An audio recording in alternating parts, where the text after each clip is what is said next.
Chinese মানে আমার কাছে শুধুই চাউমিন। তাই এই চাউমিনের রেসিপিটাই তোমাদের সাথে আজকে শেয়ার করলাম।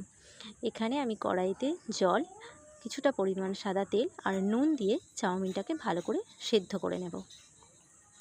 এখানে দুটো ডিম নিয়ে আমি ঝুরি ঝুরি করে ভেজে নিয়েছি।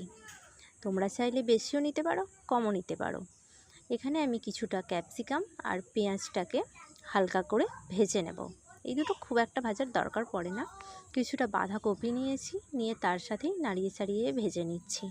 আর গাজরটা আমি আগে থেকেই সিদ্ধ করে নিয়েছিলাম, তার উপরে দিয়ে হালকা করে নাড়িয়ে চাড়িয়ে ভেজে নেব। দেখো এখানে ভাজাটা আমার পুরোপুরি রেডি হয়ে গেছে। অন্যদিকে আরেকটি কড়াইতে আমি কিছুটা পরিমাণ তেল, তাতে চেরা কাঁচা লঙ্কা, অল্প রসুন কুচি, টমেটো দিলাম। টমেটোটা তোমরা চাইলে দিতে পারো, নাও দিতে পারো। এখানে কিছুটা পরিমাণ ভাজা আমি নিয়েছি আর একটু সস রেডি করেছিলাম, সেই সসটা দিয়ে দিলাম। সসের মধ্যে আমি ভিনিগার, সয়া সস আর টমেটো কেচাপ দিয়েছি। তার উপরে সিদ্ধ করে রাখা চাউমিনটা দিয়ে আস্তে আস্তে নাড়তে থাকি। আমি এখানে পরিমাণ মতো নুন দিয়ে চাউমিনটাকে ভালোভাবে মিশিয়ে নিচ্ছি। আমার চাউমিন প্রায় হয়ে এসেছে।